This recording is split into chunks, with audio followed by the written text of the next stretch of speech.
नमस्कार, स्वागत है आपका आर न्यूज 24 में। गरीब, गरीबी, बेरोजगारी और महंगाई ऐसे शब्द हैं जो शायद ही देश से कभी जा पाएंगे।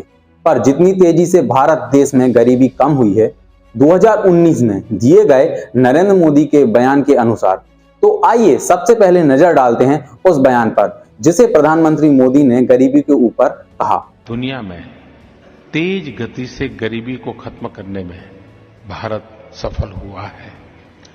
मेरा गरीबी के खिलाफ लड़ाई का रास्ता है गरीबों को एम्पावर करना, गरीबों को ताकतवर बनाना। वो खुद गरीबी को खत्म करने के लिए आगे आ जाएंगे।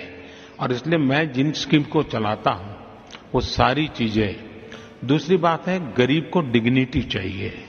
जब मैं टॉयलेट देता हूं तब एक व्यवस्था नहीं देता हूं, मैं डिग्निटी देता हूं। जब मैं एक गरीब को बैंक अकाउंट खोलता हूं तो बैंक में कितने पैसे महत्व नहीं है।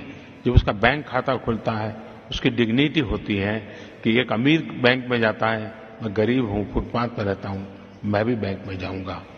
ये जो एम्पावरमेंट है, ये डिग्निटी है, वो उसके जीवन की सोच को बदल देती है।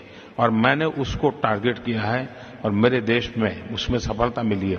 और मेरे भीतर का जो संतोष ये है कि जब 2014 और 19 के लोकसभा चुनाव में प्रचंड बहुमत से प्रधानमंत्री बनकर देश चला रहे मोदी के इस दावे का विरोध राहुल गांधी, अरविंद केजरीवाल या अन्य कोई विरोधी पार्टियां नहीं, बल्कि भाजपा के ही आधार माने जाने वाली आरएसएस के सह कार्यवाहक एवं महासचिव दत्तात्रेय होसबोले ने आंकड़ों के साथ गरीबी, बेरोजगारी और महंगाई को देश के सामने उजागर किया है।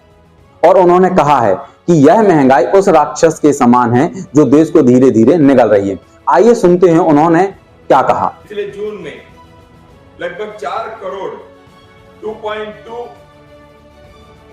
रूरल एरिया में, 1.8 करोड़ अर्बन एरिया में। लेबर फोर्स सर्वे के अभी के जो आंकड़े हैं उसके हिसाब से 7.6% अनएम्प्लॉयमेंट है, ऐसे समझ में आता है। उन्होंने राहुल गांधी की तरह महंगाई और बेरोजगारी के आंकड़े स्पष्ट भी किए। इतना ही नहीं, होसबोले ने कहा कि देश की 50% आबादी के पास आय का कुल 13% हिस्सा है, जबकि शीर्ष पर बैठे 1% आबादी के पास कुल आय का 5% हिस्सा है। उन्होंने देश में फैली इस असमानता को भी उजागर किया। राहुल गांधी ने तो इसके विरोध में भारत जोड़ो यात्रा आंदोलन ही छेड़ दिया। उन्होंने क्या कहा, आइए सुनते हैं।